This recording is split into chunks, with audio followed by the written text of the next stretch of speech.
আমাদের শেখ মুজিবুর রহমান বঙ্গবন্ধু বলি, অনেক গুণাগুণ তার আলোচনা হয়, কিন্তু উন্মুক্ত জায়গায় উনি চুরুট খাইতেন, ধোঁয়া টানতেন, এটা কিন্তু তার কোনো জায়গায় বলা নাই যেটা তার একটা খারাপ গুণ ছিল। ভালোগুলা বইলে যা না তার থেকে বাম্পার ফলন, কিন্তু খারাপগুলার উল্লেখ নাই। ঠিক না ভাই? যদি খারাপগুলার উল্লেখ করারও সাহস থাকতো তাহলে কতকগুলা বইকে নিষিদ্ধ করা হতো না, সেই বইগুলো তাহলে বাজারে থাকতো। কিন্তু মুহাম্মদ মুস্তাফা সাল্লাল্লাহু আলাইহি সাল্লাম, এটা তো কম্পেয়ার করার মতোই না, নাউজুবিল্লাহ, তাও বুঝানোর জন্য বললাম, তার জীবনের কোনো কিছু কোনো জায়গার থেকে গ্যাপ নাই, সব কিছু বান্দার কাছে জানানো, আর বান্দা তার মধ্যে থেকেই সৌরভ খুঁজে পায়। কিয়ামত পর্যন্ত যদি নবী করিম সাল্লাল্লাহু আলাইহি ওয়াসাল্লামের জীবনী চর্চা হয়, এই জীবনের চর্চার দিক কখনো শেষ হবে না। সুবহানাল্লাহ। কে বলছে এটা? আল্লাহ। কে বলছেন? ওয়া ইন্নাকা লাআলা খুলুকিন আযীম। যার প্রশস্ততা মাপতে পারবা না সেটাই আযীম, যার গভীরতা অনুভব করার কোনো যন্ত্র নাই ওটাই আযীম। তুমি মাপতে পারো দুধের মধ্যে পানি আছে না নাই? বলছে কোনো পানি মিশাই নাই, কেবল বালতিটা ধোয়ে একটুখানি দিছিলাম, ওই বালতির যেন দুধগুলা নষ্ট না হয়। ল্যাক্টোমিটার ভিতরে দিছে, আপনি যে কেইসা ধান্দাবাজ, আসলে বালতি ধোয়ার নাম করে আপনি আধা লিটার পানি মিশাইছেন, এটা বের হয়ে যাবে। ঠিক না ভাই? কারণ ওইটার একটা মিটার আছে, ল্যাক্টোমিটার। জ্বর কত মাপছেন, থার্মোমিটারে ধরা পড়ে গেছে। প্রেসার কত মাপছেন, উপর নিচ আপনার চলে আসছে।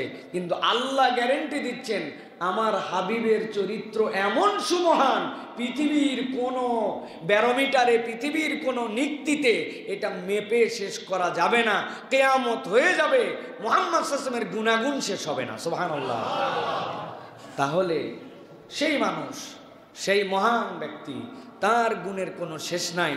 কিন্তু আফসোস আর দুঃখ, আমরা বহু কিছু পড়ি, কিন্তু মুহাম্মদ সাল্লাল্লাহু আলাইহি ওয়াসাল্লাম আমাদের কাছে পঠিতব্য বিষয় নয়, আমরা নিজেরাও পড়ি না।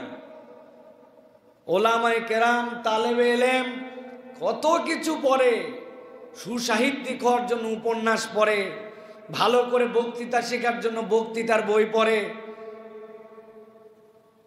সাধারণ জ্ঞান শেখার জন্য সাধারণ জ্ঞানের জেনারেল নলেজ পড়ে, কিন্তু আমি যেন জান্নাতি মানুষ হই, আমি যেন দুনিয়া আখিরাতের সবচেয়ে শ্রেষ্ঠতম চরিত্রের অধিকারী হই, এই জন্য আমাদের কোনো প্রস্তুতি নাই।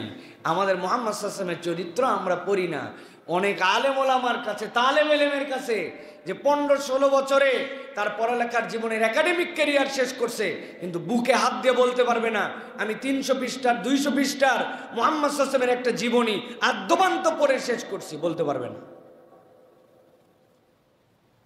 খালি পড়লেই তো নয়, সকলে যেরকম করে পড়ে, সকলে যেরকম করে পড়ে, পড়াটা তো এরকম করে নয়। প্রত্যেকটা পড়ার পেছনে তো আপনার একটা জিজ্ঞাসা আসতে পারে। জিজ্ঞাসা করেছে মুহাম্মদ সাল্লাল্লাহু আলাইহি সাল্লামের শাক্কে সদর, সিনা শাক কয়বার হয়েছিল? কয়বার? আমরা ঠিক মতো জানি না। কোন বয়সে হয়েছিল? যে 2 বার হাদিস দ্বারা প্রমাণিত স্থান দুটা কোথায়? এবার বলেন, এই শাক্কে সদর হওয়ার পিছনে আল্লাহ রাব্বুল আলামিনের কি হিকমত ছিল? কোরআন সুন্নাহ কি ইন্ডিকেশন দেয়? বনু সাদে যখন হয়েছিল তখন তো ছোট ছোট বাচ্চারা বলেছিল কত কুতিলা মুহাম্মদ, মুহাম্মদ মারাই গেছে। হালিমা রাদিয়াল্লাহু তাআলা ভয়ে এসে দেখেন রাসূলুল্লাহ সাল্লাল্লাহু আলাইহি ওয়াসাল্লাম বিমর্ষ, চুপচাপ, আর রাখেন নাই। মাত্র 7 দিনের মধ্যে মায়ের কাছে ফেরত দিয়ে আসছেন, না এটা অভিনব শিশু, এই ডেঞ্জারাস দায়িত্ব আমি আর নিতে পারবো না। মুহাম্মদ সাল্লাল্লাহু আলাইহি ওয়াসাল্লামকে প্রেরণ করে দিয়েছিলেন। এই যে প্রত্যেকটার পিছনে যে ইন্ডিকেশন আমাদেরকে কি উদ্বুদ্ধ করে না? থ্রিলার পড়ি, মুভি পড়ি, সাহিত্য পড়ি, কত কিছু দেখি, মুহাম্মদ সাল্লাল্লাহু আলাইহি ওয়াসাল্লাম আমাদের কাছে নাই। একবারও আমরা খুঁজে দেখার চেষ্টা করলাম না রাসূলুল্লাহ সাল্লাল্লাহু আলাইহি ওয়াসাল্লামের জীবনটা থেকে আমার কি নেয়ার আছে। এটা আল্লাহর গ্যারেন্টি।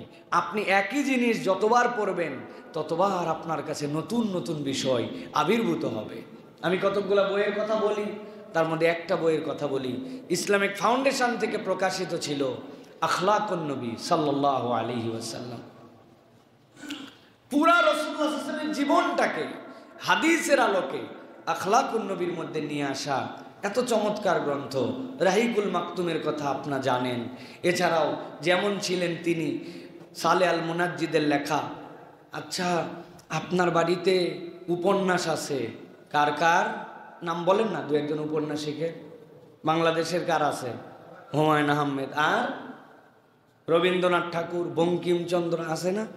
আপনি না উপন্যাস একটা নিয়েছিলেন, একটা পড়েই না শেষ হতো না, আমার ভালো লাগে নাই, এই জন্য বঙ্কিম পড়ি, শরৎচন্দ্র পড়ি, হ্যাঁ, এর জন্য রবীন্দ্রনাথ পড়ি, নজরুল পড়ি, এর জন্য কত কিছু পড়ি, হুমায়ুন আহমেদ পড়ি, আনিসুল হক পড়ি, কত নাম।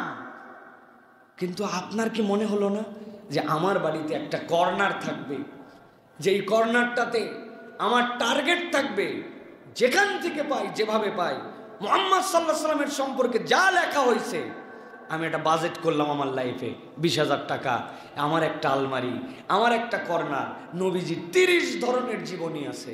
আপনার মন কোনোদিন টান দিল না?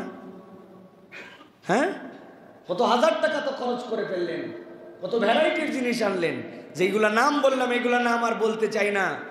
এইগুলা নামের বই পড়ে আমাদের জীবনে কি উন্নতি হয়েছে আমি বলতে পারবো না, তবে গ্যারান্টি দিতে পারবো মুহাম্মদ সাল্লাল্লাহু আলাইহি ওয়াসাল্লামের চরিত্র পড়লে ওইটার এফেক্ট রুহানি ভাবে আসে, আমলে আসে, নূর আসে, ওইটার দ্বারা, ওই খরচের দ্বারা, আপনার বাড়ির ওই গ্রন্থ দ্বারা, ওইটার নড়াচড়া করার দ্বারা, ওইটার মহাব্বতের দ্বারা আল্লাহ আপনাকে জান্নাতে যাওয়ার ওসিলা বানায় দিতে পারে। আপনি জানেনই না, আপনার বাচ্চার মধ্যে, আপনার ওয়াইফের মধ্যে, আপনার মাথার কাছে, আপনার টেবিলে, আপনার গাড়িতে, আপনার অফিসে মুহাম্মদ সাল্লাল্লাহু আলাইহি ওয়াসাল্লাম নাই। অথচ কত ধরনের গ্রন্থ, কত অমুসলিমরা, John Lawrence, the perfect man of the world, Muhammad লিখছেন উনি, সেইখানে ভিন্ন একটা সেন্স থেকে মুহাম্মদ সাল্লাল্লাহু আলাইহি ওয়াসাল্লামকে দেখিয়েছেন যে সিদ্ধান্তের শেষে একজন নেতা কিভাবে তার সিদ্ধান্ত নেয়। পৃথিবীর 10টা বড় বড় সিদ্ধান্তের সাথে রাসূলুল্লাহ সাল্লাল্লাহু আলাইহি ওয়াসাল্লামকে কম্পেয়ার করে তিনি দেখাইছেন যে সিদ্ধান্তের জায়গায় তিনি কত পারফেক্ট ছিলেন। সুবহানাল্লাহ। এক একজন এক এক ডাইমেনশনে দেখিয়েছেন। কিন্তু হুজুররা আমরাই নাই, সাধারণ মানুষ তো আরও নাই।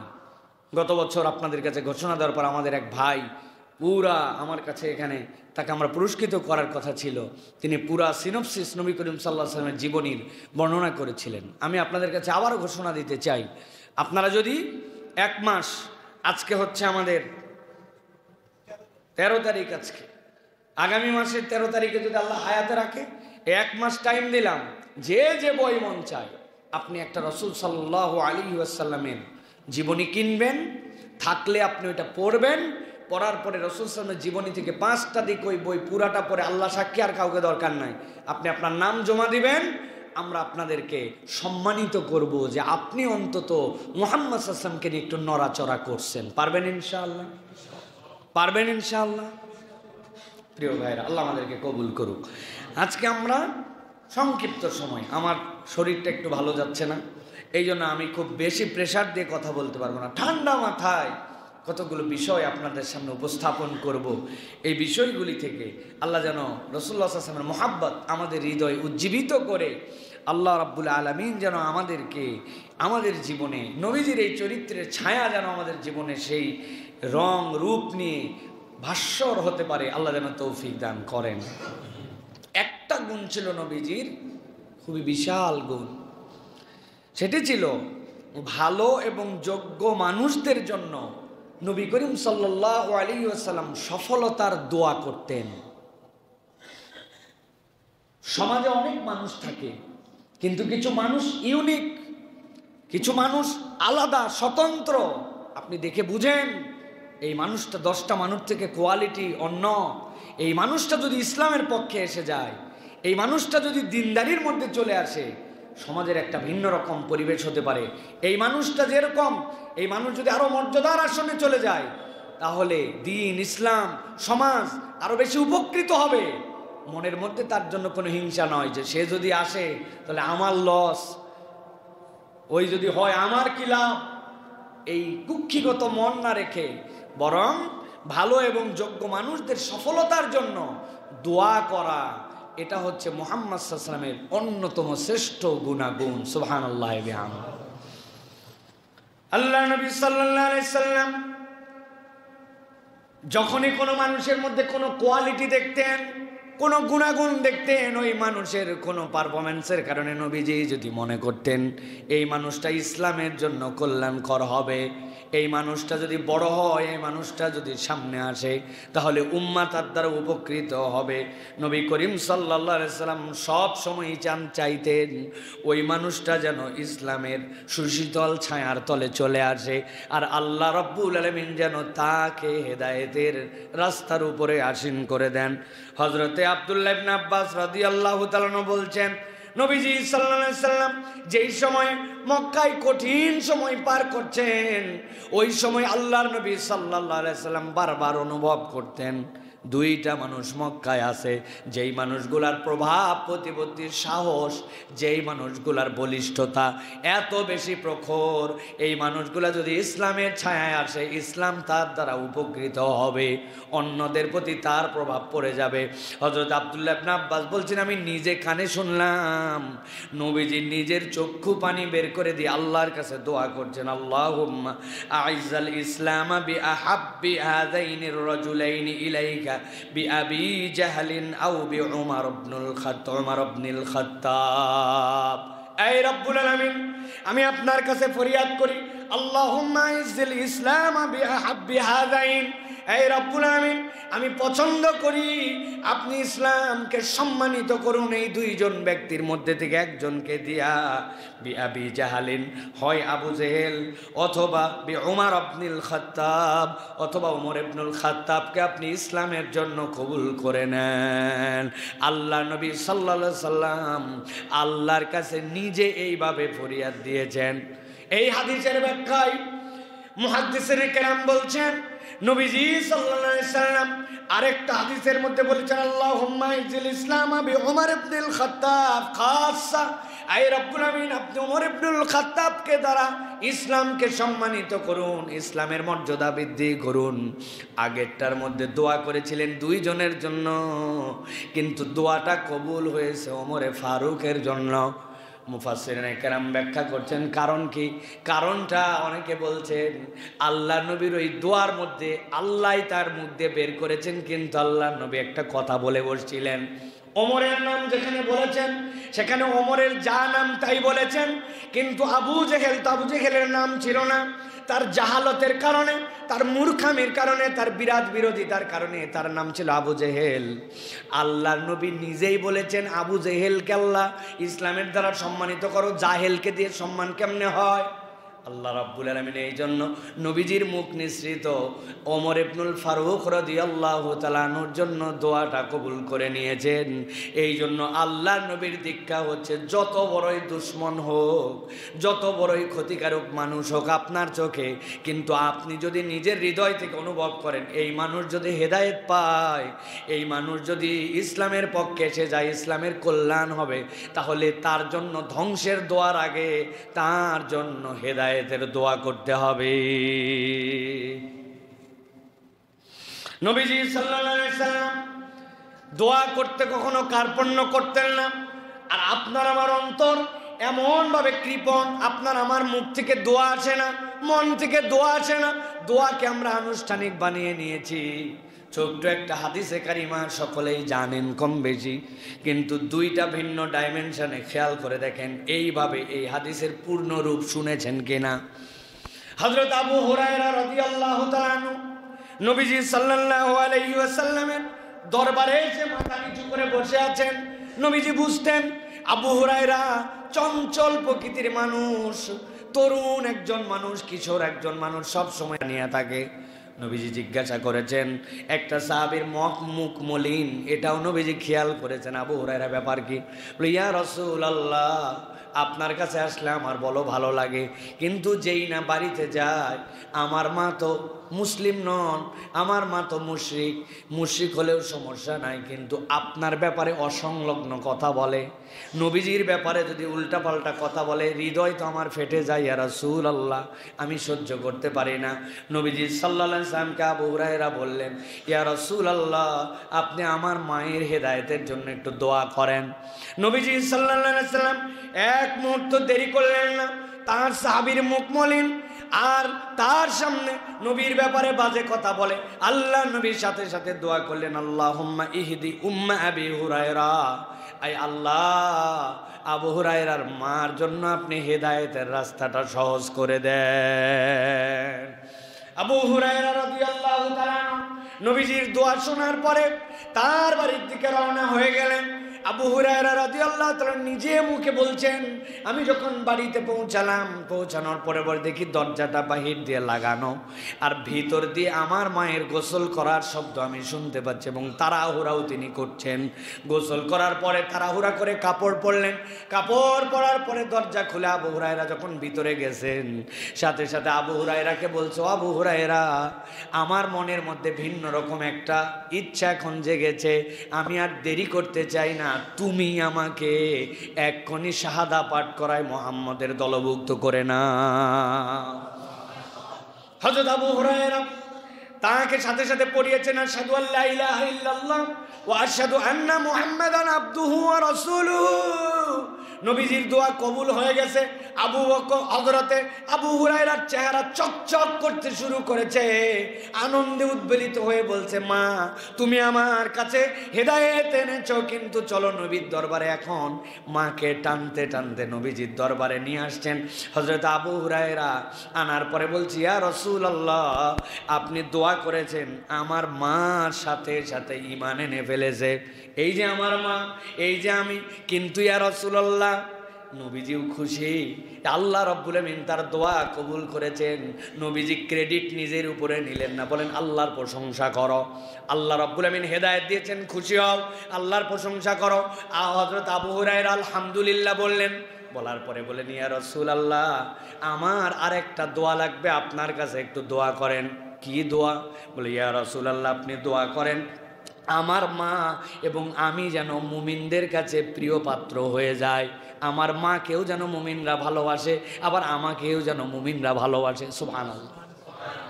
মুড যখন ভালো থাকে, আপনার পরিবেশটা সুন্দর, এমন আপন কথা বলে দিয়েছেন যেই দোয়াটা কবুল হয়ে যায় আল্লাহর কাছে। নবীজি হেসে দিলেন, দেওয়ার পরে আল্লাহর কাছে দোয়া করতে শুরু করলেন।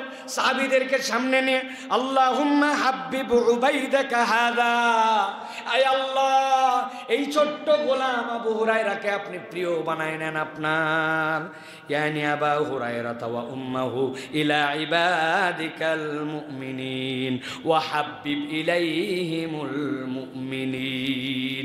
আয় আল্লাহ মুমিনদের কাছেও তাদের ভালোবাসার পাত্র বানায় দেন, আর তাদের হৃদয়ের মধ্যেও যেন মুমিনদের ভালোবাসা ঢুকে যায়। আল্লাহ নবীর এই দোয়ার সাথে সাথে আল্লাহ এমনভাবে কবুল করলেন, কিয়ামত পর্যন্ত 5374টা হাদিস রিওয়ায়াত করে গেছেন। মুমিনরা নবীর মুখ নিঃসৃত যে কোনো বিষয়ের কিছু যদি খুঁজতে চায়, আবু হুরায়রার নাম নেওয়া ছাড়া উপায় নাই। 5374টা হাদিস এক ব্যক্তি রিওয়ায়াত করছেন। আপনি যে সাবজেক্টে খুঁজেন, 10 জন সাহাবী থাকলে আবু হুরায়রাও তার মধ্যে আছেন। মুমিন বলবে ক্বালা রাসূলুল্লাহ সাল্লাল্লাহু আলাইহি ওয়াসাল্লাম, আর তার আগে বলবে না আন আবি হুরায়রা, এটা সম্ভব নয়। আল্লাহ তার এবং তার মাকে এমন পছন্দ করছেন, সুবহানাল্লাহ। আমরা দোয়া করায় নিছেন যে কল্যাণের দোয়া, উত্তম দোয়া নবীজি কখনো কমতি করেন নাই। কার? আমার ছেলেটা সফল হতে পারে নাই, আরেকজনটা আগায় গেছে, আমার মনের মধ্যে আইরি দুঃখ কষ্ট, আমি আর দোয়া করতে চাই না। কারণ সফলতার দোয়া, কেউ সফল হোক, কল্যাণকামী হোক, এই দোয়া আমার মন থেকে আসে না। নবী করিম সাল্লাল্লাহু আলাইহি ওয়াসাল্লামের প্র্যাকটিস এটা ছিল না প্রিয় ভাইরা। এই জন্য আপনাদেরকে সব সময় আমাদেরকে অপরের কল্যাণের দোয়ার সাথী হতে হবে, যে আমি মানুষের কল্যাণের দোয়া করবো। রে ভাই, আল্লাহরা বলবেন বাংলাও বোঝে, ইংরেজিও বোঝে, সব দোয়া খালি বাংলায় করতে হয়, বিষয় এরকম নয়। আর কোন সময় কোন দোয়া কবুল হয় রব্বুল আলামিন কেবল জানেন। এই জন্য গুরুত্বপূর্ণ সময়গুলিতে, যেইগুলো দোয়া কবুলের যে গুরুত্বপূর্ণ সময়, এই সময়গুলিতে বড় বড় কিছু চেতে হয়। শাইখুল হাদিস আল্লামা আজিজুল হক রহমতুল্লাহ আলাই, তার থেকেও বর্ণনা আসছে। খতিব ওবায়দুল হক রহমতুল্লাহ আলাই, তাদের থেকেও আসছে। উনি হারাম শরীফে ছিলেন, মসজিদে হারামে কোনো এক সময় ইফতারের আগ মুহূর্তে ছিলেন। ওই সময়টা গুরুত্বপূর্ণ না? দোয়া কবুলের জন্য। তো উনার সামনে অনেক খাবার আসছে, উনি বলছেন আহারে এগুলো খাবারের সাথে যদি একটা কাঁচা মরিচ হতো, লঙ্কা, কাঁচা মরিচ আছে না আমাদের বাঙালিদের, মুড়ি মাখা, তারপরে ছোলা, এগুলো হলে একটা পেঁয়াজ মরিচ হলে আমাদের ফ্লেভার হয়। তো উনি বলে বসছেন হুট করে, আরে একটু যদি একটা লঙ্কা হতো তাহলে দারুণ হতো। এই কথা বলছেন, বলে ভুলেও গেছেন। আবার উনি বলতেছেন আমি হারাম থেকে বেরিয়েছি নামাজ পড়ে, দেখি এক পাকিস্তানি মাথার মধ্যে এত বড় এক ডালি নিয়ে ভর্তি মরিচ নিয়ে বলছে, जिसको लंका चाहिए यहाँ से लीजिए लीजिए लीजिए, हाजी साहब लीजिए, जार जार मिर्ची चाहिए लीजिए, যার যার মরিচ লাগবে মাথার মধ্যে আছে হাজিরে একটা দুটা করে নিয়ে যান। উনি এইটা দেখে হাউমাউ করে কাঁদতে শুরু করছেন। লোকজন বলছে যে হুজুর আপনি না কিছুক্ষণ আগে বললেন আর এখন লঙ্কা হাজির, আপনি আবার কাঁদতেছেন? বলে আরে আমি তো কপাল দেখে কাঁদতেছি, ওই সময় কি লঙ্কা চাওয়ার কথা আমার? আল্লাহ কবুল করে একটা মরিচ পাঠাইছেন, কিন্তু এমন মুহূর্ত ছিল আমি আল্লাহর কাছে আরো বড় দোয়া করলে আল্লাহ হয়তো কবুল করে নিতেন। হৃদয়ের মামলা। হ্যাঁ, আমার জীবনেও এরকম ঘটনা আছে। আরাফাতের ময়দান থেকে উঠছি বাসে, মুরব্বীদেরকে সবাইকে বাসে ঢুকাই দিয়েছি, মুজদালেফায় যাব, 10-12 বছর আগের কথা। ছাদের উপরে উঠছি কোনো রকমে, রাস্তা কম কিন্তু যেতে অনেক সময় লাগে মুজদালেফায় পৌঁছাতে। এখন আমাদের সাথে যারা আছে রাজশাহী অঞ্চলের বেশিরভাগ মানুষ, এগুলো বেশিরভাগ মানুষ পান খাওয়া পছন্দ করে। রাজশাহীর মানুষ, রাজশাহীর পানের স্বাদও যেরকম, এদিককার মানুষ পান খাওয়াও জানে এত সুন্দর করে। ঢাকার মতো এরকম মূর্খ পান খাওয়া না, পানের মধ্যে চুন না লাগায় ঢাকাতে যে পান দিয়ে দেয়, আমাদের ওই উত্তরবঙ্গে হলে থাপড়া দাঁতের মাড়ি পর্যন্ত ফালাই দিবে। ব্যাককল কোথাকার, এটা আবার কেমনে পান খাওয়া? পানে সুন্দর করে কাটবে, বোটা ফালাবে, পান চুন লাগাবে, খয়েল লাগাবে, এরপরে ভিতরে কালো জিরা দিবে, মশলা দিবে, পেটকে, আর এই জায়গায় এক প্যাঁচ দিয়ে সুপারি একটা ভিতরে পুশ করাই দিয়ে এরপরে তুমি যা পারে। ছাগলও, উত্তরবঙ্গের ছাগলও এই পান খাবে না, ওদিকের ছাগলেরও স্ট্যান্ডার্ড আছে। হ্যাঁ, আমাদের যেগুলো পান খায়, যাই হোক এক এক দেশের এক এক নিয়ম, এটা কাউকে ছোট করার জন্য বলছি না। এখন উপরে ওঠার পরে কেউ কেউ বলতেছে এত লম্বা সফর, ছাদের উপরে উঠে গেলাম, গরম অনেক, ইস একটু যদি পান থাকতো সারা রাত পার করে দেওয়া যেত। বিশ্বাস করেন এর 5-7 মিনিটের মধ্যেই মাওলানা সারোয়ার নামে একজন আমাদের হাটহাজারি ফারেক, আমাদের এক চাচা, ছাদের উপরে আমাদের সাথে বাসে আসে, নিচ থেকে একজন এসে ডাকতেছে, এই সরোয়ার, সরোয়ার, এই সরোয়ার। চাচা নিচে তাকায় দেখে উনার বড় ভাই, উনি সৌদি আরবে কাজ করে, উনি হজের জন্য আসছে। আসার পরে বলছে, সরোয়ার তুই কে নিচে আয়। বলে কেন নিচে যাবো? কয় আমার দাস্ত হয়ে গেছে, মানে পেট খারাপ হয়ে গেছে, আমি বাসে গেলে অবস্থা খারাপ হয়ে যাবে, আমার এখন এই বাথরুম করতে করতে হলেও আমাকে পৌঁছাতে হবে মুজদালেফায়, বাসে যেতে পারবো না, একাই গেলে মাথা ঘুরে যাবে, তুই নাম। বড় ভাই অসুস্থ, ছোট ভাই উপরে, মৌলানা এহরামের কাপড় টাপড় ধরে নিচে নামলো। আর একজন জিজ্ঞাসা করছে, চাচা তোমার হাতে কি?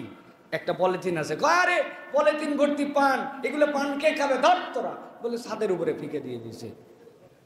উনাদের মাথাই খারাপ যে আরাফাত ময়দান, ওই জায়গায় পান তো দূরের কথা, আর উনার কাছে পান সুপারি যা লাগবে ওর মধ্যে সব সহ। একজন বলল, আহারে এই আরাফাতের পরেই দোয়া কবুল হয়, কি দুঃখে যে এই সময় বললাম একটু পান হলে, এই সময় তো আরো বড় দোয়া করার কথা।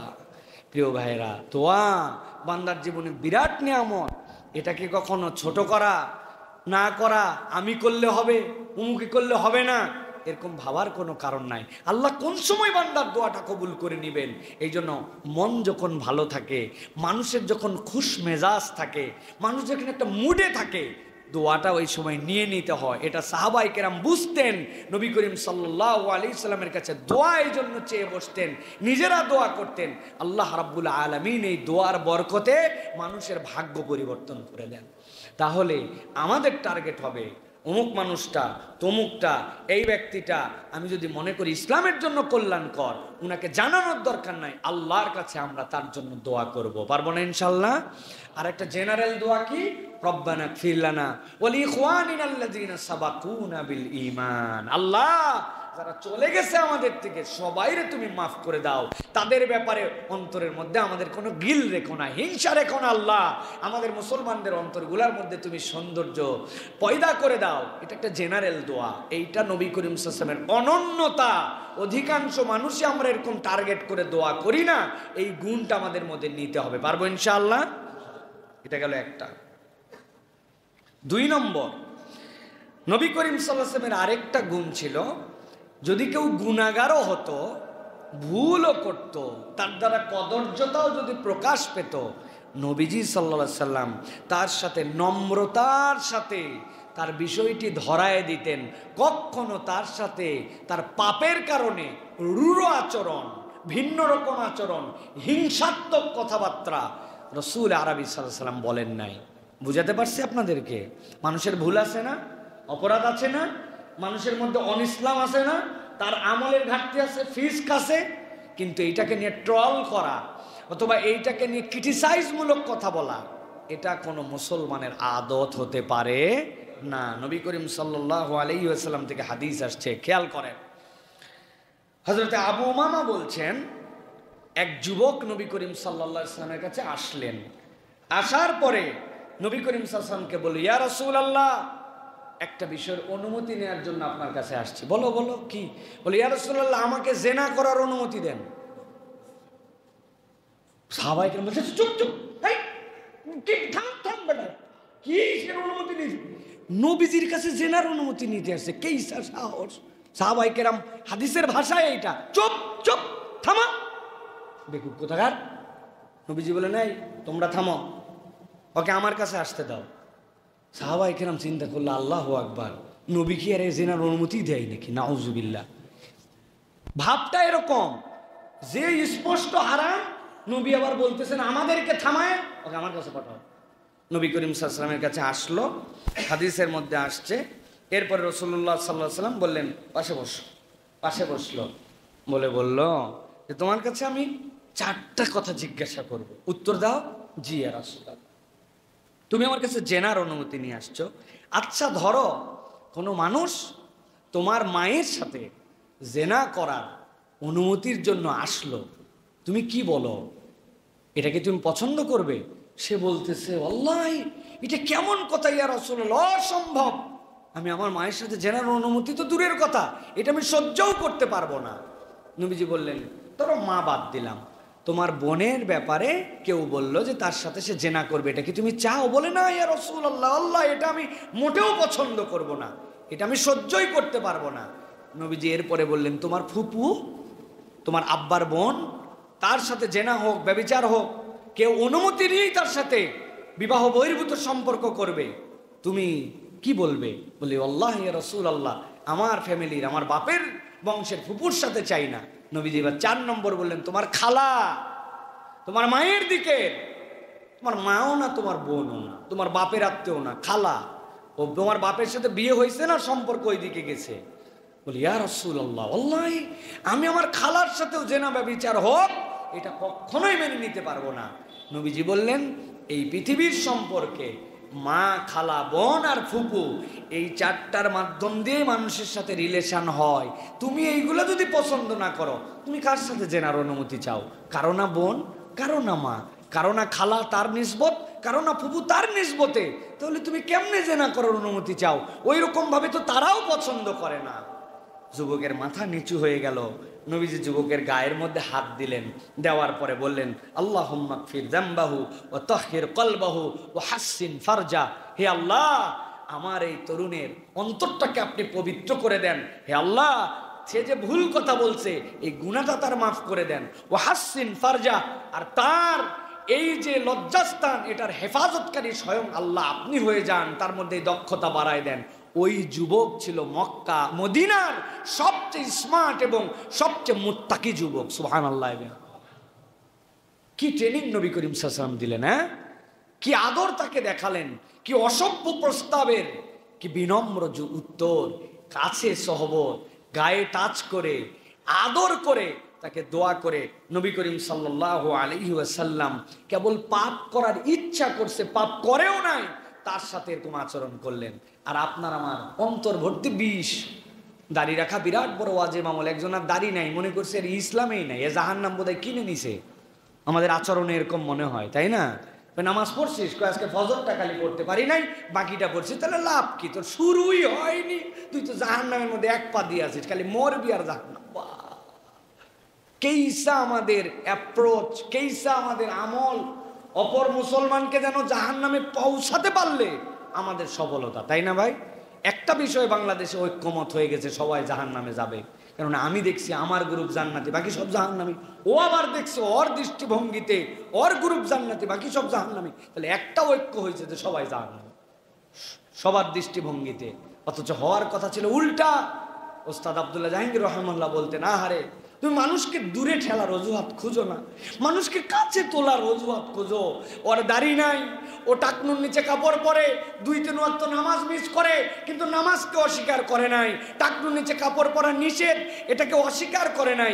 দাড়ি রাখা নিষেধ, দাড়ি কাটা নিষেধ অস্বীকার করে নাই। তার মানে সে কুফরি করে নাই। ওর তো ঈমান থাকার কারণে জান্নাতে চলে যাবে। তাহলে জান্নাতের জন্য তুমি তাকে কতটুকু ভালোবাসবে, নাকি তার এই 2-1টা ফিসকের কারণে জাহান্নামের শাস্তি পেতেও পারে, নাকি ওই জাহান্নামের জন্য তুমি তাকে বেশি ঘৃণা করবে? তোমার ঈমানের কারণে ভালোবাসা বাড়াতে হবে, এটা নবীর শিক্ষা। সুবহানাল্লাহ। মানুষকে দূরে ঠেলে দিয়ে হেদায়েতের রাস্তায় আনা যায় না ভাই, মানুষকে বুকে টেনে নিতে হয়। এই জন্য আল্লাহ রাব্বুল আলামিন কোরআনুল কারীমে নবীর কথা বলছেন, ফাবিমা রাহমাতিম মিনাল্লাহি লিনতা লাহুম ওয়ালাউ কুনতা ফাযযান গালিযাল কলবি লানফাদ্দু মিন হাওলিক ফাআফু আনহুম ওয়াস্তাগফির লাহুম। আল্লাহ বলছেন, ও নবী, আমি আল্লাহ রাব্বুল আলামিন আপনার জন্য যে নিয়ামত দিলাম, যতগুলো নিয়ামত দিয়েছিলাম, এর মধ্যে সবচেয়ে বড় নিয়ামত ফামিমা রাহমাতিম মিনাল্লাহি লিনতা লাহুম। আপনার অন্তরটা এত সফট, এত নরম, এত মায়ায় ভরা, এইটার কারণে আপনাকে আল্লাহ রাব্বুল আলামিন তাদেরকে রহমতের কারণে পাশে বসায় দিয়েছিলেন। ওয়ালাউ কুনতা ফাজ্জান গালিজাল কলব, আপনি যদি কড়া তবিয়তের মধ্যে হতেন, আপনার অন্তর যদি শক্ত হতো, লানফাদ্দু মিন হাওলিক, মক্কায় যে পরিমাণ পাপাচার তাদের মধ্যে ছিল, ছোট্ট ঘটনা নিয়ে যুদ্ধ করত, এরা এতিম মারা গেলে এতিমের সম্পদকে গ্রাস করে নিত, নিজের সন্তানকে জীবন্ত প্রতিহিত করে দিত, এরা ঘটনা অঘটনায় ডাকাতিকে নিজেদের পেশা বানায় নিয়েছিল। আল্লাহর ঘরে বিবস্ত্র মূর্তি, উলঙ্গ মূর্তি রাখতেও লজ্জা বোধ করতো না। যেই মানুষগুলার অন্তর এত শক্ত ছিল, আপনি যদি শক্ত অন্তরের হতেন, এরা কেউ আপনার পাশে আসতো না। আপনার কাছে আসার কারণ হচ্ছে আপনার অন্তরটাকে আল্লাহ কোমল বানাই দিয়েছিলেন। এই জন্য আল্লাহ বলছেন, ফাআফু আনহুম ওয়াস্তাগফির লাহুম, আপনি তাদের জন্য আল্লাহর কাছে ক্ষমা চান, আর তাদের জন্য আল্লাহ রাব্বুল আলামিনের কাছে ইস্তেগফার করেন। আল্লাহর নবী সাল্লাল্লাহু আলাইহি ওয়াসাল্লামের সাহাবী আব্দুল্লাহ ইবনে আমর রাদিয়াল্লাহু তাআলা বলেন, ও দুনিয়ার মুসলমানেরা শোনো, আমি অতীতের যত গ্রন্থ আছে, ধর্মগ্রন্থ, সবগুলা গ্রন্থগুলা পড়েছি। পড়ার পরে এই আয়াতে কারিমাকে সামনে রেখে আমি একটা সিদ্ধান্ত উপনীত হয়েছি, এমন কোনো গ্রন্থ নাই যেই গ্রন্থের মধ্যে মুহাম্মদ সাল্লাল্লাহু আলাইহি ওয়াসাল্লামের পরিচয় ছিল না, শেষ নবীর পরিচয় ছিল না।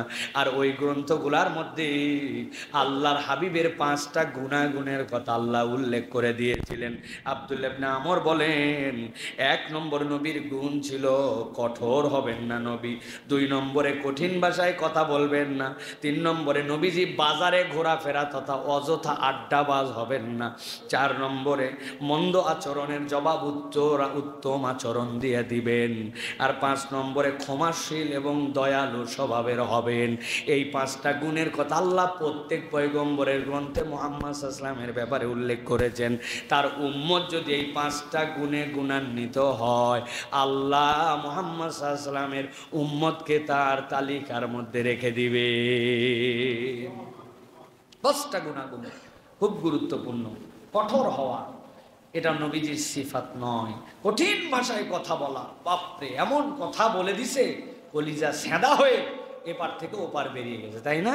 যেই লোকেরা তার সাপোর্টও করত, তারাও পর্যন্ত বিরক্ত যে আমি পুরো দেশের মালিক, লাইট টাইট সব বন্ধ করে দিয়ে রাখবো। তুমি চিন্তা করছো, বা তোরা সাপোর্ট করলেই কি তাই বলি তুই লাইট বন্ধ করে দিবি, ফ্যান পানি বন্ধ করে দিবি, এত বড় নেও ঠেলা, কেমনে যাওয়া লাগে, তাই না ভাই? অতএব হ্যাডাম দেখানো হয় না, এরকম উল্টাপাল্টা কথা বলতে হয় না, যেটা আল্লাহ রাব্বুল আমিন সহ্য করেন না।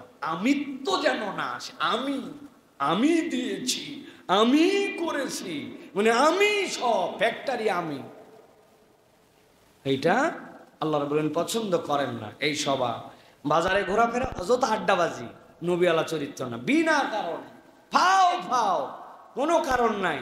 এই যে ভবঘুরা, এটা নবীওয়ালার স্বভাব নয়। মন্দ আচরণের উত্তম আচরণ দিয়ে কেউ খারাপ আচরণ করছে, আমিও খারাপ করলাম না, সে খারাপ করছে, আমি কষ্ট হলো, সয়ে গেলাম, ভালোটা ফিডব্যাক দিলাম, এটা নবীওয়ালা চরিত্র। আর ক্ষমাশীল এবং দয়ালু হওয়া, এটা হচ্ছে রসুল আরবি সাল্লাল্লাহু আলাইহি ওয়াসাল্লামের চরিত্র। অনেক কথা বলতে চাইলে শুধু বলতেই যাবে, এই জন্য সংক্ষেপ করতেছে প্রিয় ভাইরা। আরেকটা ঘটনা শোনেন, নবী করিম সাল্লাল্লাহু আলাইহি ওয়াসাল্লাম কিভাবে সাহাবায়ে কেরামের সাথে বিনম্র আচরণ করতেন, কিভাবে।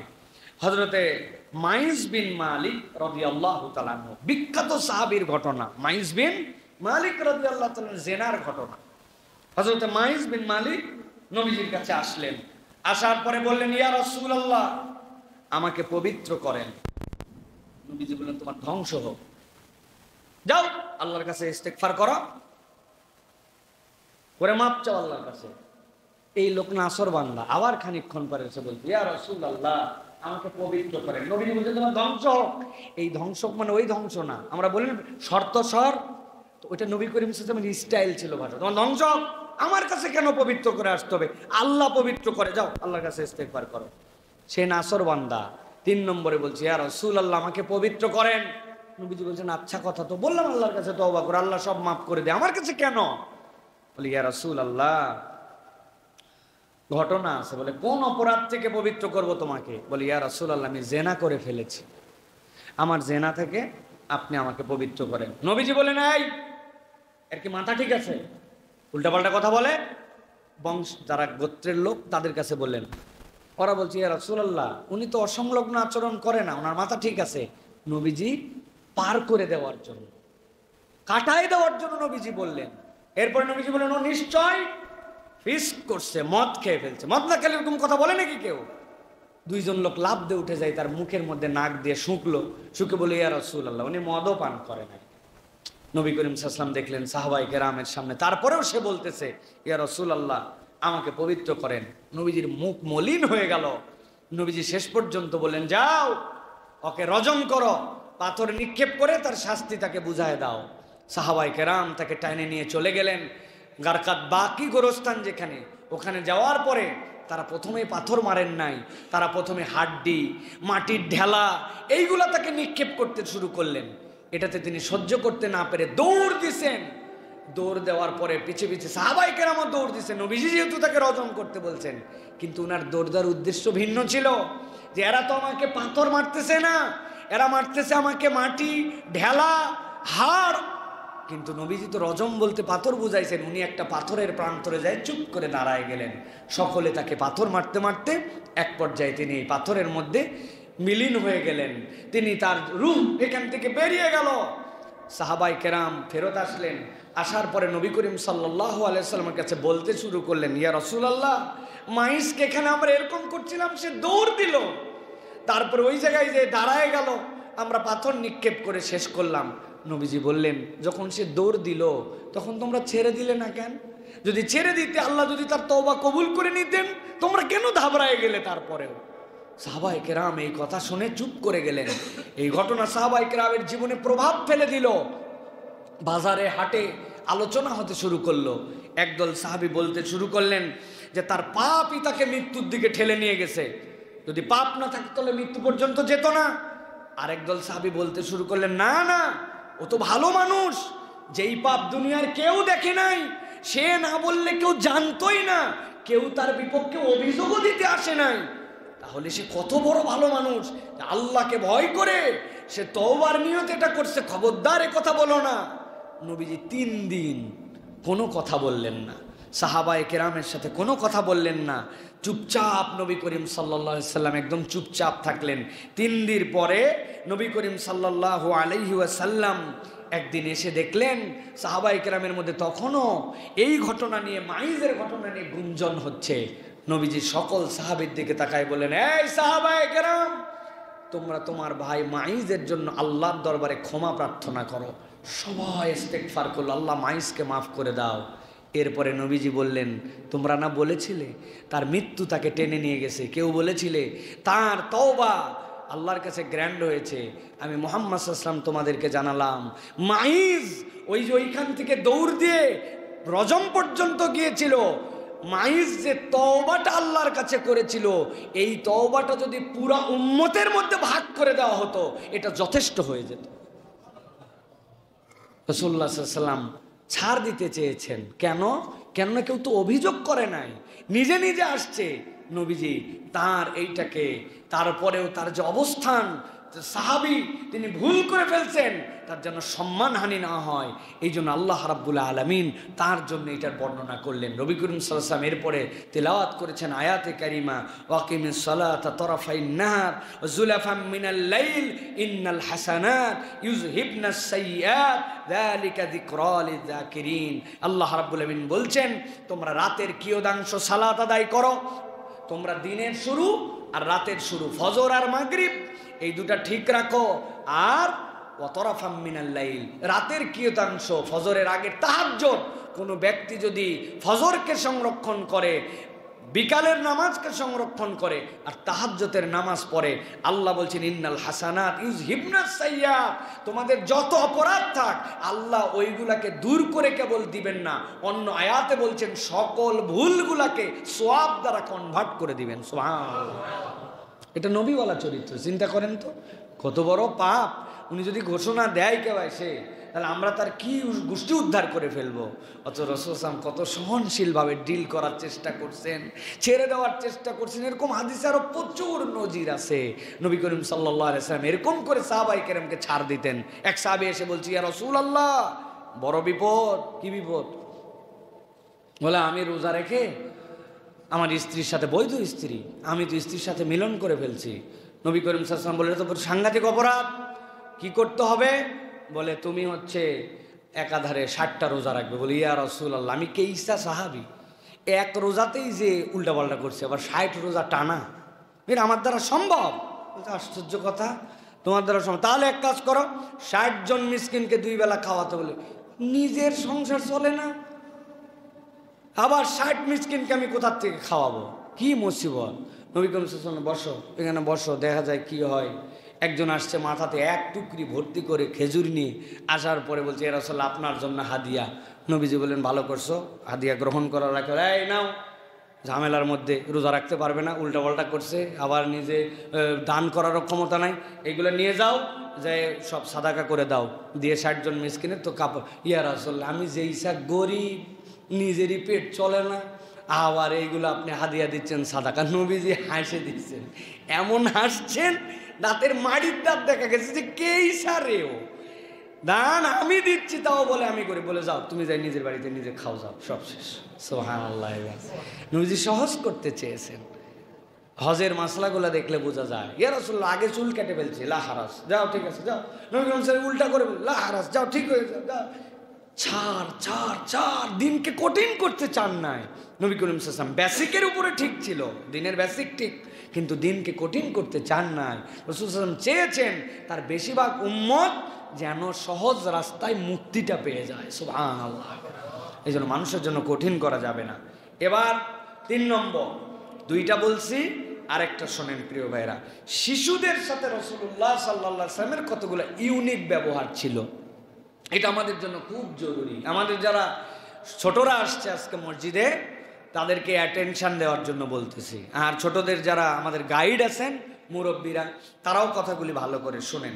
নবী করিম সাল্লাল্লাহু আলাইহি সাল্লাম শিশুদের সাথে আদর করতেন, কিন্তু শিশুদের সাথে 3টা সম্পর্ক তার গভীরভাবে ছিল। একটা, নবীজি শিশুদেরকে তাহনিক করাতেন। 2 নম্বর, নবীজি শিশুদের সুন্দর নাম রাখতেন। 3 নম্বর, নবী করিম সাল্লাল্লাহু আলাইহি ওয়াসাল্লামের দিকে লক্ষ্য রাখতেন। তাহনিক মানে কি? মদিনায় যে কোনো শিশু আসলে নবী করিম সাল্লাল্লাহু আলাইহি ওয়াসাল্লাম তাকে কাছে ডেকে নিতেন। মদিনার প্রথম শিশু হযরত আসমা রাদিয়াল্লাহু তাআলা আনহার সন্তান, মক্কা থেকে প্রেগন্যান্ট মহিলা কুবায় আসছেন। আসার পরে আব্দুল্লাহ জন্মগ্রহণ করছে, নবীজিকে এনে দেওয়া হয়েছে প্রথম সন্তান। কি আনন্দ! নবী করিম সাল্লাল্লাহু আলাইহি ওয়াসাল্লাম তাকে নিলেন, নেওয়ার পরে বললেন একটু খেজুর দাও। চিবালেন, চিবিয়ে খেজুর আলাদা করে রাখলেন, রেখে মুখের লালাগুলা আগে বের করলেন, করে তার মুখের মধ্যে দিলেন লালাগুলা। হযরত আসমা বলছেন আমার সন্তানের পেটে আমার দুধের আগেও নবীজির লালা তার পেটের মধ্যে পৌঁছাইছে, সুবহানাল্লাহ। এরপরে নবীজি তার মুখের মধ্যে সুন্দর করে খেজুরটুকু দিলেন। রাসূলুল্লাহ সাল্লাল্লাহু আলাইহি ওয়াসাল্লাম নাম রাখলেন, তোমার নাম আব্দুল্লাহ। বুখারীর হাদিস। এই সেই বিখ্যাত আব্দুল্লাহ, আল্লাহ রাব্বুল আলামিন যাকে উভয় জাহানের জন্য কবুল করে নিয়েছে। রাসূলুল্লাহ সাল্লাল্লাহু আলাইহি ওয়াসাল্লাম হযরত আবু উবাইদা রাদিয়াল্লাহু তাআলা আনহু তার ছোট্ট শিশুকে নিয়ে আসলেন, কেবল ভূমিষ্ঠ, দৌড়ায় নিয়ে আসছে নবীজির কাছে। নবী করিম সাল্লাল্লাহু আলাইহি ওয়াসাল্লাম উরুর উপরে ফেললেন, এই জায়গায় রাখতেন নবীজি, হয় কাঁধে রাখতেন অথবা উরুর উপরে রাখতেন। উরুর উপরে রেখে নবী করিম সাল্লাল্লাহু আলাইহি ওয়াসাল্লামের আরেকটা ব্যস্ততা এসে গেছে। নবীজি তার সন্তানকে তার হাতে দিলেন। দেওয়ার পরে খানিকক্ষণ পরে যখন মনে হয়েছে আরে বাচ্চাটাকে তো নিয়েছিলাম, নাম তো দেওয়া হয় নাই, ডাক দিলেন, আবু সাঈদ তোমার বাচ্চা কই? বলি ইয়া রাসূলুল্লাহ ওকে বাসায় পাঠাই দিয়েছি। নাম রাখছো? বলি ইয়া রাসূলুল্লাহ নাম রাখছি। বলছেন না, তোমার নাম দিয়ে হবে না, আমি তার নাম রাখলাম মুনজির। ইমাম নববী বলছেন নবীজি কেন মুনজির নাম রাখলেন? নবীজির এই হাদিসের অর্থে ইমাম নবী বলছেন মুনজির বিন ওমর, নবী করিম সাল্লাল্লাহু আলাইহি ওয়াসাল্লাম যে বীরে মাওনা, নবীজির পক্ষ থেকে যারা গেল তারা নবীজির উট পাহারা দেওয়াতে তাদেরকে হত্যা করে ফেললো। মুনজির বিন ওমর ছিলেন ওই সেনাবাহিনীর প্রধান, আর একই বংশের লোক ছিল। নবীজি বললেন এর নাম মুনজির, আশা করতেছি সে চাচার কুলের আরেকটা মুনজির হিসাবে ইসলামের খেদমত করবে। সুবহানাল্লাহ। এই যে নামের ক্ষেত্রে হিস্ট্রি মনে রাখা, নবীজি তার পরিবারকে একটা সান্ত্বনার বাণী দিয়ে দিলেন, এইটা বাচ্চাদের সাথে ছিল, এটা একটা প্রভাব। আজগবি নেট থেকে ঘাঁটে ঘুটে যত উতাল পাতাল নাম বের করা যায়, স্মার্ট নাম বের করতে করতে আর কোনো নামই নাই, একটা নামই কেবল রাখা বাকি আছে এখন, শয়তান। কোরআনে আর কোনো নামই নেই, উতাল পাতাল। সাহাবীর নাম খুঁজে পায় না, ভাল লাগে না, আনস্মার্ট। আরে সাহাবীর নাম আব্দুল্লাহ, বাপের নাম আব্দুল্লাহ, দাদার নাম আব্দুল্লাহ, আমার ভাতিজার নাম আব্দুল্লাহ, 4 আব্দুল্লাহ। নবী পছন্দ করছে, সমস্যা কোথায়? তারা রাখছে। আর কয় আমার স্বাস্থ্য ভাইয়ের নাম আব্দুল্লাহ আছে ফ্যামিলিতে, সেই জন্য রাখা যায় না। ব্যতিক্রম একটা নাম দেন হুজুর, যেই নাম দুনিয়াতে কেউ রাখে নাই। চিন্তা করা যায়? এই নাম রাখতে রাখতে এখন তো যা ইচ্ছা তাই হয়ে যাচ্ছে। এই জন্য সুন্দর নাম এটা আমাদের জন্য। আবু তালহা আনসারী রাদিয়াল্লাহু তাআলা ছেলে নবীজির কাছে নিয়ে আসলো। এসে দেখে নবী করিম সাল্লাল্লাহু আলাইহি ওয়াসাল্লাম উটের পিঠে তেল লাগাচ্ছেন। উটের যে জায়গাতে হাওদা থাকে ওই জায়গাটা কষ্ট পায়, নবীজি নিজেই উটের পিঠে তেল লাগাচ্ছেন। নবীজি বলেন কি ঘটনা আবু তালহা? বলি ইয়া রাসূলুল্লাহ আমার বাচ্চা হয়েছে। আরে দাও দাও তোমার বাচ্চাকে দাও। কোলে নিয়ে বললেন খেজুর আছে? তো উনি কোমর থেকে খেজুর বের করে নবীজিকে দিছেন। নবীজি সব মুখ দিয়ে চিবালেন, চিবাই ওই বাচ্চার মুখে দিছেন। দিয়ে নবীজি তাকায় দেখেন আমাদের বাচ্চারা যেমন লজেন্স চষে, কেবল হওয়া বাচ্চা এইসা খেজুর চষা চষতেছে। নবীজি বললেন আসলে আনসারীদের খেজুর খুব পছন্দ। 3 ঘন্টা হয়নি এই বাচ্চা এত চুষতেছে। আসলে তো আনসারীদের খেজুর পছন্দ না, নবীর লালা যেখানে পৌঁছাইছে রব্বুল আলামিন ওইটাকে ইজ্জত দিছেন। সুবহানাল্লাহ। এই যে তাহনিকের সুন্নাত আমাদের বাচ্চা থেকে নাই, এটা একটা বিশাল প্রভাব আছে, মানব জীবনে প্রভাব আছে। আপনার যাকে ভালো মানুষ মনে হয়, আপনি পিতা হিসাবে আপনিও তার কাছে ভালো মানুষ, আপনি তার কাছে তাহনিক করান, এটার মধ্যে বরকত আছে। প্রথম তার যে লালা গেল, শরীরে গেল, এটার একটা কন্টাক্ট আছে, এটার সাথে সম্পর্ক আছে। এটা রাসূলুল্লাহ সাল্লাল্লাহু আলাইহি ওয়াসাল্লামের আমল। আমাদের বাচ্চাদের তাহনিক করা, তাহনিক করাই কি সব খাওয়া টাওয়া শেষ করে মুখে ভাত, আর এটা ছিল জীবনের প্রথম খাদ্য। মায়ের দুধ খাওয়ার পরে প্রথম তাহনিক। এটা সাহাবায়ে কেরামরা খুব এটাকে প্রায়োরিটি দিতেন। আরবে এখন পর্যন্ত এই কালচার আছে, তারা তাহনিক করায় এইটা খেজুর দিয়ে। এইটা গেল। এরপরে নবী করিম সাল্লাল্লাহু আলাইহি সাল্লামের 2 জন শিশু, হাদিসে আসছে, বুখারীর হাদিস দ্বারা প্রমাণিত, নবীজির কোলে মুইতে দিছে। চিন্তা করছেন, নবী করিম সাল্লাল্লাহু আলাইহি সাল্লামের কোলে প্রস্রাব করে দিয়েছে। হযরত আয়েশা রাদিয়াল্লাহু তাআলা বলছেন যে উম্মে কায়েস বিনতে মেহসান তার বাচ্চাকে নিয়ে আসে, রাসূলুল্লাহ খায় না, বাচ্চাকে খাওয়ানো যায় না, নবীজির কোলে দিয়েছে আর প্রসাব করে দিয়েছে। নামাজের ওয়াক্ত হয়ে গেছে, নবী করিম সাল্লাল্লাহু আলাইহি ওয়াসাল্লাম কোলের মধ্যে পানি ছিটিয়েছেন, পবিত্র করে পরে নামাজে গেছেন। আয়েশা রাদিয়াল্লাহু তাআলা বলেছেন এক বাচ্চাকে নিয়ে আসলো বরকতের দোয়া করার জন্য, নবীজি হাঁটুর উপরে শোয়ায় দিলেন, বাচ্চা এমন আরাম পাইছে নবীজির কোলে শুয়ে, আরামের ঠেলায় প্রসাব করে দিছে। নবীজি লুঙ্গি মেখে গেছে, নবীজি কিচ্ছু বলেন নাই, একটুকু বিরক্ত হন নাই। রাসূলুল্লাহ সাল্লাল্লাহু আলাইহি ওয়াসাল্লাম রেগুলার চিন্তা করেন, একজন ইমামুল আম্বিয়া, হাজার হাজার সাহাবী, কি পরিমাণ প্রেশার নবী করিম সাল্লাল্লাহু আলাইহি ওয়াসাল্লামের উপরে, কিন্তু কখনো এগুলোকে উপেক্ষা করেন নাই। এই বাচ্চাদের ক্ষেত্রে রাসূলুল্লাহ সাল্লাল্লাহু আলাইহি ওয়াসাল্লাম এত যত্নশীল ছিল। 3 নম্বর বিষয় যে নবী করিম সাল্লাল্লাহু আলাইহি ওয়াসাল্লাম শিশুদেরকে উপহার দিতেন, গিফট করতেন। শিশুদেরকে গিফট করা এটা নবী করিম সাল্লাল্লাহু আলাইহি ওয়াসাল্লামের অন্যতম চরিত্র ছিল। তো কিরকম গিফট? হযরতে আবু হুরায়রা রাদিয়াল্লাহু তাআলা বলছেন, মদিনাবাসীর টেন্ডেন্সি ছিল যখন কোনো খেজুরের গাছ পোক্ত হতো, খেজুর কাটার সিজন শুরু হতো, কেউ আগে কাটতো না। ইয়া রাসূলুল্লাহ আমরা অমুক তারিখে খেজুর কাটবো, নবীজি বলতেন আমাকে ডাকবা, আমিও আসবো। প্রথম যে কাঁধিটা নবী করিম সাল্লাল্লাহু আলাইহি সাল্লাম কেটে দিতেন, সবচেয়ে পোক্ত সুন্দর একদম বলিষ্ঠ এক কাঁধি। এরপরে নবী করিম সাল্লাল্লাহু আলাইহি ওয়াসাল্লাম দোয়া করতেন, আল্লাহুম্মা বারিক লানা ফি মাদিনাতিনা ওয়া ফি সিমারিনা ওয়া ফি মুদ্দিনা ওয়া ফি সাইনা। হে আল্লাহ, তুমি আমাদের মদিনার ফসলে, মদিনার ওজনে, মদিনার নিক্তিতে রব্বুল আলামিন তুমি বরকত দিয়ে ভরপুর করে দাও।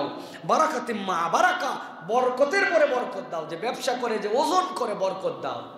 এই দোয়া করার পরে সবার মধ্যে এখন তাকাতাকি যে নবীজি এই যে যেই ডালটা তার কাছে, এটা যদি আমি পাইতাম। নবীজি খুঁজে খুঁজে খুঁজে সবচেয়ে ছোট শিশু যেইটা, এদিকে আসো, ডাক দিয়া তার হাতের মধ্যে দিতেন। সে তো ওজনই তুলতে পারে না, কিন্তু সকলের মধ্যে আনন্দের হিল্লোল বয়ে যেত যে সবচেয়ে ছোট্ট মানুষটার হাতে নবীজি এটা উঠাই দিতেন। সুবহানাল্লাহ। এই যে ফসল কাটার আনন্দ আমাদের দেশেও কিন্তু কি নবান্ন নাকি হয় না আমাদের। সুতরাং যদি ইসলামের সাথে মিলে যায়, এটা দোয়ার জন্য, বরকতের জন্য, এটা উৎসব, এগুলা মুবাহ, এটা করা যেতে পারে প্রিয় ভাইরা। এটা রাসূলুল্লাহ সাল্লাল্লাহু আলাইহি ওয়াসাল্লামের আমল ছিল প্রিয় ভাইরা। আরেকটা ঘটনা শোনেন, রাসূলুল্লাহ সাল্লাল্লাহু আলাইহি ওয়াসাল্লাম কিভাবে ছোটদেরকে গিফট দিতেন। খালিদ রাদিয়াল্লাহু তাআলা আনহুর কন্যা ছিলেন উম্মে খালিদ।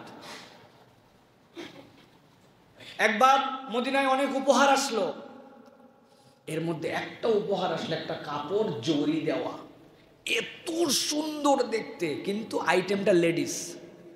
নবীজি বললেন এই কাপড়টা আমি কাকে পরায় দিব? সাহাবায়ে কেরাম তো চিন্তা করছে সুবহানাল্লাহ ওয়া বিহামদিহি, এটা মেয়ে মানুষের কাপড়, নবীজি বলছে পরায় দিবে। নবীজি তো আর মেয়ে মানুষকে কাপড় পরাবে না, কিন্তু বলছেন এই কাপড়টা আমি কাকে পরায় দিব? সাহাবায়ে কেরাম একটুক কথা বলে না। নবীজি ডাক দিলেন, খালিদ তোমার মেয়ে কই? ইয়া রাসূলুল্লাহ নিয়ে আসতেছি। দৌড়ায় নিয়ে আসছে উম্মে খালিদকে। নিয়ে আসার পরে নবীজি নিজে হাতে এই শিশুটার গায়ে এই কাপড়টা জড়ায় পরায় দিলেন। দেওয়ার পরে নবীজি বলতে লাগলেন, সানা সানা সানা সানা। সাহাবায়ে কেরাম বোঝে না যে নবীজি সানা সানা সানা সানা বলতেছেন কেন, এই ভাষা তো ওরা জানে না। মূলত এই খালিদ রাদিয়াল্লাহু তাআলা তার পরিবার নিয়ে হাবাসায় প্রথম জীবনে তিনি ওখানে সফর করে চলে গিয়েছিলেন। তো হাবাসার একটা ভাষা হচ্ছে, কোনো জিনিস যদি খুব চমকায়, খুব সুন্দর হয়, সেটাকে সানা সানা বলা হয়। নবীজি এটাও জানতেন, নবীজি তাদের স্থানীয় ভাষায় বলতেছেন। উম্মে খালিদ বোঝে, ছোটতে বড় হয়েছে, সানা সানা মানে কি, সে তো খুশি হয়ে গেছে। নবীজি পরায় দিয়ে বললেন, উম্মে খালিদ শোনো, এই কাপড়টাকে তুমি পুরাতন বানায় ফেলবে। হাদিসের মধ্যে পরিভাষা আসছে, গরিবুল হাদিসের মধ্যে, আরবের মানুষ যখন বলতো কোনো কাপড় কাউকে দিয়ে পুরাতন করে ফেলবে, এর মানে আল্লাহ তোমাকে দীর্ঘ জীবন দান করুক। সুবহানাল্লাহ। হাদিসের পরিভাষকরা বলছেন, নবীজি ছোট্ট একটু কাজ করে বলে দিয়েছেন যে তুমি এই কাপড়কে পুরাতন বানায় ফেলবে। মহিলা সাহাবীদের মধ্যে উম্মে খালিদের থেকে বেশি বয়স আর কেউ পায় নাই। সবচেয়ে বয়সে যে উনি মারা গেছেন, আবু তুফাইল আমেরির কথা ছেলেদের মধ্যে বলা হয়, তিনি সবচেয়ে বয়সকালে মারা গেছেন। এই যে ছোট্ট শিশু, ছোট্ট সাহাবী, ছোট্ট মানুষটিকে মূল্যায়ন করা, এটা রসুল আরবি সাল্লাল্লাহু আলাইহি ওয়াসাল্লামের চরিত্র ছিল। এখান থেকে আরো একটা জিনিস প্রতীয়মান হয়, বড়দের মজলিসে ছোটরাও যেতে পারে। বড়দের মজলিসে ছোটরা ফাও, ছোটদের দাওয়াত দেওয়া লাগে না, ছোটরা অটো চয়েস। আমরা অনেক সময় আমলে নেই না, যাই না, নেই না, আমল দেই না, তাদেরকে পাত্তা দেই না। এটা আমাদের চরিত্র হতে পারে না প্রিয় ভাইরা। কত ঘটনা, সুবহানাল্লাহ। হযরত মাহমুদ, একজন সাহাবী আছেন ইতিহাসে, নাম কি বলে? মাহমুদ রাদিয়াল্লাহু তাআলা। উনি সাহাবী কিনা, সাহাবীদের মধ্যে এই নিয়ে কথা ছিল। বয়সী তার নবী করিম সাল্লাল্লাহু আলাইহি ওয়াসাল্লাম যখন ইন্তেকাল করে গেছেন, কেউ বলতেছেন 4, কেউ বলছে 5, ও কেমনে সাহাবী হইল? হযরত মাহমুদ বলতেছেন, আমার নবীজির সাথে একটা স্মৃতি মনে আছে, এই একটা এভিডেন্সের কারণে তাকে সাহাবী মানা হয়। বলে কি স্মৃতি?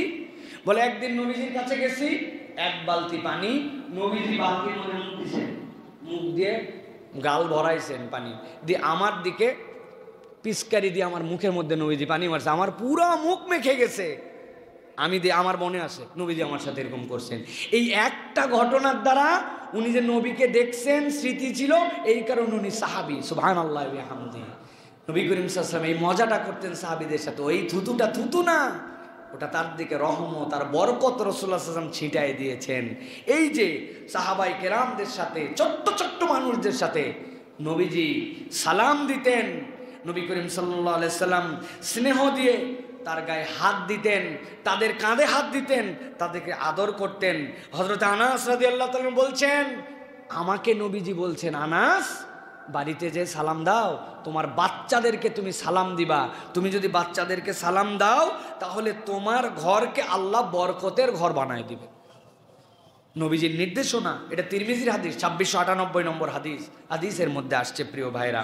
এই জন্য রাসূলুল্লাহ সাল্লাল্লাহু আলাইহি ওয়াসাল্লাম এই আমলগুলা বাচ্চাদের সাথে করতেন প্রিয় ভাইরা।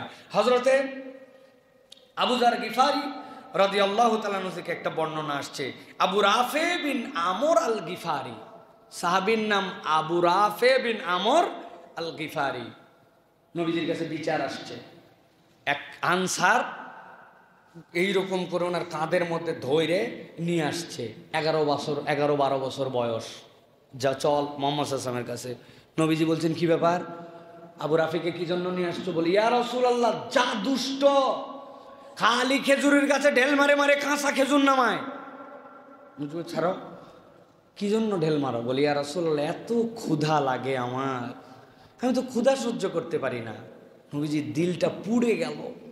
নবীজি বললেন, আবু রাফি, ঢেল মেরে খাওয়া যাবে না, নিচে যেইগুলা পড়ে থাকে এগুলা তোমার জন্য হালাল, আর কখনো ঢেল মারবে না, ঠিক আছে?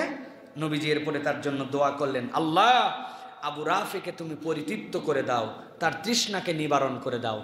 আবু রাফির এমন হালত হলো যে আবু রাফি এক ফোঁটা পানি খেলেও তার জন্য পেট ভরে যায়, অল্প একটু কিছু খেলেও তার তৃপ্ত হয়ে যায়, মানুষটা সবল। নবীজির দোয়া, সুবহানাল্লাহ। তিরস্কার করেন নাই, এই যে আদর করে স্নেহ করে এই কাজগুলি করেছেন প্রিয় ভাইয়েরা। ব্যক্তিত্ব গঠন, শিশুদের জন্য, পিতাদের জন্য বলছি, বাচ্চাদের এমন কোনো কথা বলে বসবেন না যে তার ব্যক্তিত্বে আঘাত করে। নবীজি ব্যক্তিত্ব গঠন করাই দিতেন বাচ্চাদের। শুনবেন একটা হাদিস, শুনবেন? শোনেন। সাহাল বিন সাঈদ বলতেছেন, নবী করিম সাল্লাল্লাহু আলাইহি ওয়াসাল্লাম মজলিসে বসে আছেন, নবীজির কাছে কিছু পানীয় আসলো, দুধ আসতে পারে, শরবত আসতে পারে, ভাষাটা হচ্ছে পানীয়। এই পানীয় আসার পরে নবী করিম সাল্লাল্লাহু আলাইহি ওয়াসাল্লাম পানীয়টা খেলেন। খাওয়ার পরে নবীজির সুন্নাত ছিল ডান থেকে দেওয়া। ডানে তাকায় দেখেন যে নবী করিম সাল্লাল্লাহু আলাইহি ওয়াসাল্লামের ডানে সাহাল বিন সাঈদ বলছেন যে একদম কিশোর, একদম সদ্য বয়স, যুবক, তরুণ, এরকম একজন বসে আছে। আর বাম পাশে মুরব্বীদের সিরিয়াল। তো নবী করিম সাল্লাল্লাহু আলাইহি ওয়াসাল্লাম তাকে বললেন, সাহাল বিন সাঈদ বলছেন যে তুমি যদি অনুমতি দাও তাহলে আমি এই পানীয়টা বাম থেকে মুরব্বীদেরকে দিয়ে শুরু করব। সাহাল বিন সাঈদ বলছেন, অসম্ভব ইয়া রাসূলুল্লাহ, আল্লাহ রসুলের হাত থেকে আমার ভাগ, যেটা আমার ভাগে কিয়ামত হলেও কাউকে ভাগ দেব না। নবীজি বললেন, না তুমি না। রাসূল সাল্লাল্লাহু আলাইহি ওয়াসাল্লাম তিরস্কার করলেন না। অপমান করলেন না, অনুমতি নিলেন, এবং সে তার জায়গায় অনর, এটাকে বললেন দেখ কেসা বেয়াদব হয়ে গেছে ছেলেগুলো, হ্যাঁ আমি বললাম তাও এরকম করে বলল। ব্যক্তিত্বের জায়গা, এটা তার হক, সে স্ট্রং, নবীজি সম্মান করলেন। ওই বাচ্চাটা যে ব্যক্তিত্ব নিয়ে বড় হলো, বড়দের মূল্যায়ন নিয়ে বড় হলো, তার ব্যক্তিত্বটা সমাজের মধ্যে প্রভাব সৃষ্টি করবে প্রিয় ভাইরা। এই জন্য এটা আমাদের জন্য খুবই গুরুত্বপূর্ণ। এটা প্রিয় ভাইরা, এটা গেল বাচ্চাদের বিষয়ে। সর্বশেষ বলি, দয়া এবং স্নেহ ছিল মুহাম্মদ সাল্লাল্লাহু আলাইহি ওয়াসাল্লামের ভূষণ। দয়া যার মধ্যে নাই তার মধ্যে কিছু নাই। নবীজি বলছেন যার মধ্যে নম্রতা দিয়ে দেওয়া হয়েছে তার মধ্যে দুনিয়া দিয়ে দেওয়া হয়েছে। সুবহানাল্লাহ। এখন আমাদের যতটুকু দুনিয়া কম বুঝবেন, ততটুকু আমাদের মধ্যে নম্রতা কম। সবচেয়ে নম্র মানুষ ছিলেন মুহাম্মদ সাল্লাল্লাহু আলাইহি ওয়াসাল্লাম।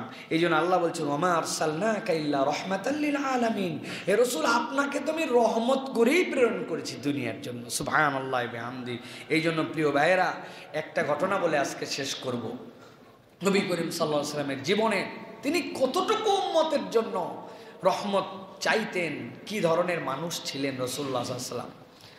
সাহাবায়ে কেরাম থেকে বর্ণিত আছে, হযরত আবু যার রাদিয়াল্লাহু তাআলা বলছেন, আমি নবীজির একটা অনন্য রাতের সাক্ষী। নবী করিম সাল্লাল্লাহু আলাইহি ওয়াসাল্লাম একটা আয়াতে কারিমা পড়ে পুরা রাত তার সিজদায় পার করে দিয়েছে। তার রুকু, তার সিজদা, তার নামাজে একটা আয়াতে কারিমা ছিল। হযরত আবু যার বলছেন, নবীজি সাল্লাল্লাহু আলাইহি ওয়াসাল্লাম আল্লাহর কাছে পড়তে শুরু করলেন, ইন তুআযযিবহুম ফাইন্নাহুম ইবাদিক, ইন তুআযযিবহুম ফাইন্নাহুম ইবাদুকা ওয়া ইন তাগফির লাহুম ফাইন্নাকা আনতাল আজিজুল হাকীম। ও আমার রব, আপনি যদি শাস্তি দেন তবুও তারা আপনার বান্দা। আপনার শাস্তি যদি দেওয়া অবধারিত হয়, তারপরেও এরকম নয় যে সে আপনার বান্দাতে তালিকার থেকে বের হয়ে যাবে। আর আমি আল্লাহ আপনাকে বলছি, ওয়া ইন তাগফির লাহুম ফাইন্নাকা আনতাল আজিজুল হাকীম। আর আপনি যদি তাকে ক্ষমা করে দেন, আপনি মহাপরাক্রমশালী, বিজ্ঞানময়, আপনি মহাজ্ঞানী আল্লাহ। এর দ্বারা আল্লাহ নবী বুঝাতে চান, শাস্তি দিলেও আপনার বান্দা, ক্ষমা করলেও আপনার বান্দা। হযরত আবু যার বলতেছেন, আল্লাহ নবী সাল্লাল্লাহু আলাইহি ওয়াসাল্লাম রাত থেকে ফজর পর্যন্ত অনবরতই দোয়া করলেন। সারা রাত তার 2 রাকাত নামাজে এক আয়াতে কারিমা পড়তে পড়তে কানতে কানতে কানতে কানতে শেষ হয়ে গেল। সকাল যখন হলো, আবু যর বলছেন, আমি নবীজিকে বললাম, ইয়া রাসূলুল্লাহ কি এমন হলো, এক আয়াতে কারিমা দিয়ে আপনার রাত পার হয়ে গেল। নবীজি সাল্লাল্লাহু আলাইহি ওয়াসাল্লাম সাথে সাথে বললেন, ও আবু যার, আমি আল্লাহর কাছে সারা রাত আমার উম্মতের জন্য ইস্তেগফার করেছি, আর আল্লাহ আমাকে একটা শুভ সংবাদ জানাইছেন, ইন্নী সাআলতু রাব্বিশ শাফাআতা লি উম্মতি ওয়া হিয়া নাইলাতুন লিমান লা ইউশরিকু বিল্লাহি শাইআ। আল্লাহ রাব্বুল আলামিনের কাছে আমি আমার উম্মতের শাফাত করার পারমিশন চেয়েছি। আল্লাহ আপনি আমাকে আমার উম্মতের জন্য শাফাত করার অধিকার দিয়ে দেন। আল্লাহ মঞ্জুর করে আমাকে জানাইছেন, তোমার উম্মতের মধ্যে যদি একটা অপরাধ না থাকে, নবী তোমাকে সুপারিশ করতে দেওয়া হবে। লিমান লা ইউশরিক বিল্লাহ, যদি কেউ আল্লাহর সাথে শিরিক না করে, নবী জান আপনাকে মঞ্জুর করে নেওয়া হলো। আপনি তার জন্য যে সুপারিশ করবেন, সে যদি উম্মতের তালিকায় নামটা কেবল রাখে, আমি আল্লাহ আপনার সুপারিশ কবুল করে নিব। নবীজি সাল্লাল্লাহু আলাইহি ওয়াসাল্লাম তার উম্মতের জন্য, যে আল্লাহর কাছে বলছেন, আল্লাহ শাস্তি দিলেও আপনি রব, ক্ষমা করলেও রব, আমার উম্মতকে রব্বুল আলামিন আপনি হেফাজত করেন, আমাকে একটু অনুমতি দিয়েন, যেই দিন আপনি ছাড়া আর কেউ সুপারিশ করতে কেউ সুপারিশের পারমিশন পাবে না আপনার, ইল্লা মান শাফিআ, কেবলমাত্র সুপারিশ করবে সে, আপনি যাকে অনুমতি দিবেন ওই অনুমতিটা আমাকে দিয়েন আল্লাহ। আল্লাহ রাব্বুল আলামিন নবীর এই আবদারকে কবুল করেছেন। নবী করিম সাল্লাল্লাহু আলাইহি সাল্লামকে এই জন্য বলা হয়েছে, ওয়াখফিদ জানাহাকা লিমান ইত্তাবাআকা মিনাল মুমিনিন। হে নবী, পাখি যেরকম তার হাতগুলাকে প্রশস্ত করে দেয়, আকাশ ডাকলে মুরগি যেরকম তার বাচ্চাকে কোলের ভিতরে নিয়ে নেয়, ওয়াখফিদ জানাহাক, হে নবী আপনি আপনার দিলকে রহম করে দেন, আপনার মুমিনদের জন্য আপনার দিলকে প্রশস্ত করে দেন, তাদেরকে আপনার কোলের মধ্যে নিয়ে নেন। এটার মানে মুমিন যদি কেবল উম্মতে মুহাম্মদীর তালিকায় নাম রাখতে পারে, আল্লাহ তাকে মাফ করে দিবেন। সুবহানাল্লাহ। কিন্তু ওই নবীর দয়াদ্রতা, ওই নবীর গুণ, ওই নবীর কোন কাজ করলে আমি উম্মতের তালিকায় থাকি, আমার কোনো ধারণাই নাই। আমি কেবল মনে করছি শেষ নবীর পরে আসলেই বোধহয় আমি উম্মত হয় না ভাই। যেরকম মক্কায় অবতীর্ণ হলেই কেবল মক্কি সূরা হয় না, মদিনায় অবতীর্ণ হলেই মাদানী সূরা হয় না, ওটার ডেফিনেশন আছে। হিজরতের আগের সব মক্কি, হিজরতের পরে সব মাদানী, হিজরতের পরে নবীজি মক্কায় অবতীর্ণ সূরাও মাদানী। ঠিক একই রকম এটাও মনে রাখেন, নবীর পরে শেষ নবীর পরে আসলেই উম্মতে মুহাম্মদী হয় না। মুহাম্মদ সাল্লাল্লাহু আলাইহি ওয়াসাল্লামের তালিকায় থাকার জন্য আল্লাহর নবীর ক্রাইটেরিয়ায় আপনাকে চলাফেরা করতে হয়। এইটুকু করলে আল্লাহ রাব্বুল আলামিন নবী বলছেন, ইন্নী সাআলতু রাব্বিশ শাফাআতা লিউম্মতি ওয়া হিয়া নাইলাতুল লিমান লা ইউশরিক বিল্লাহি শাইআ। আল্লাহ মঞ্জুর করছে উম্মতের তালিকায় থাকো আর আল্লাহর সাথে শিরিক করো না, আমি মুহাম্মদ সাল্লাল্লাহু আলাইহি ওয়াসাল্লাম তোমার জন্য সুপারিশ করব। সুবহানাল্লাহ। এই যে রাসূল সাল্লাল্লাহু আলাইহি ওয়াসাল্লাম রহম দিল, বাঁচাই দেওয়ার দিল, এই দিলটা আমাদের জন্য দরকার। আজকে আর দীর্ঘ করব না, অনেক দীর্ঘ হয়ে গেছে। তাহলে দয়া, স্নেহ এটা আমাদের ভূষণ হবে। বাচ্চাদের সাথে আমাদের চমৎকার আচরণ করতে হবে। রাসূলুল্লাহ সাল্লাল্লাহু আলাইহি ওয়াসাল্লাম যেটা বলেছেন, 2-3টা দিকের কথা এর মধ্যে বলেছি, আমাদের বাচ্চা কাচ্চারা এই ক্ষেত্রে খবর রাখতে হবে। এরপর আরেকটা কথা বলেছি, রাসূলুল্লাহ সাল্লাল্লাহু আলাইহি ওয়াসাল্লাম গুনাহগার হলেও নম্রতার সাথে দাওয়াত দিতেন। আর প্রধানত যেটা বলেছি, ভালো এবং যোগ্য মানুষদের জন্য রাসূল আরবি সাল্লাল্লাহু আলাইহি ওয়াসাল্লাম রেগুলার দোয়া করতেন। এই গুণাগুণগুলা, গুণের তো কোনো শেষ নাই, যেটা বলেছে নবী করিম সাল্লাল্লাহু আলাইহি ওয়াসাল্লামের, কিন্তু এই গুণাগুণগুলা আমাদের হৃদয়ে ধারণ করার জন্য চেষ্টা করতে হবে। পারবো ইনশাআল্লাহ? আর ওয়াদা করেছেন আপনারা যে নবী করিম সাল্লাল্লাহু আলাইহি ওয়াসাল্লামের জীবনী পড়বেন। আল্লাহ